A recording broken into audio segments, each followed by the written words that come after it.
My name is Clint Cashbaby. I'm 23 and I'm from Boise, Idaho. I've been doing drag for a little over a year and a bit. I started last June in Penelope Windsor's Virgin show. I was inspired a lot by performances from some of my fellow drag king brothers. Like Otto and Nocturnal are two of the main ones that I saw like in the first Lezbe King show, and it just really excited me about being a king and doing the thing. It rhymes. Anyway, that's that on that. So when I was trying to come up with my drag name, I received an email from a new advisor at BSU named Clyde Money Hun, and I thought that that was the funniest name that I had ever heard in my life, and so I decided to steal it, and I made it Clint Cashbaby. Who am I? Clint is goofy, he's very stylish and like with it, worldly, and gay, so gay. Bisexual? We're bisexual. Yeah, and like I also really like to do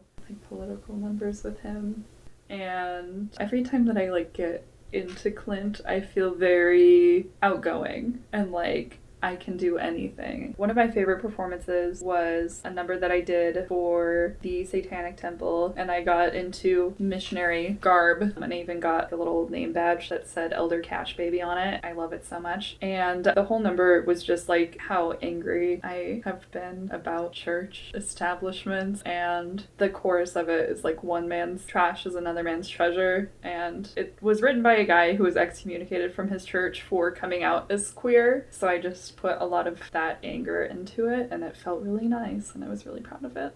It was an online show too, so like I really wanted to perform it in person, and I was so set to do that. And then the day of the show was the day that we got the first case of COVID in Idaho, so we had to shut it down, and it was just devastating. But I think the online product turned out really well, and I'm proud of it. Am I talented? Debatable. I can play saxophone. I've never done that on stage though as Clint, but I want to. I think that something that Clint does really well is interacting with the audience and drawing people in and being a sweet little flirtatious boy. I would like to think that my performances are at least thoughtful and fun.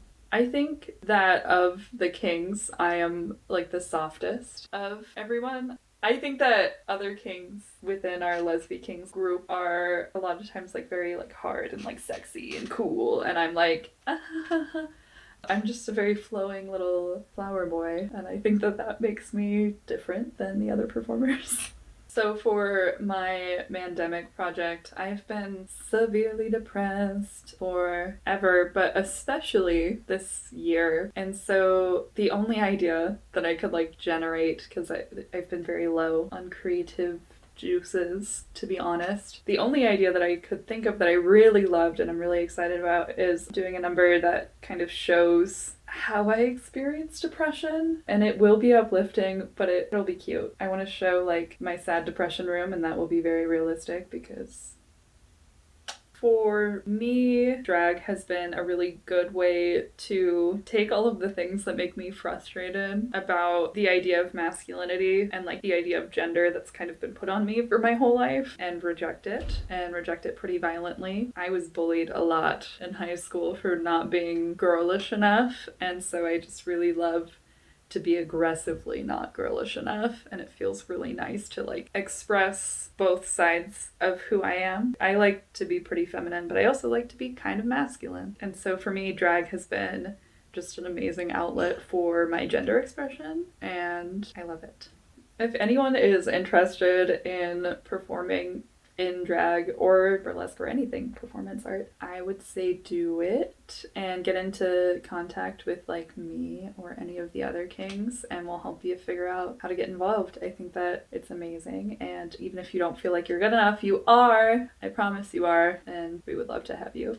So yay, do it. It's a threat from Clint Cashbaby.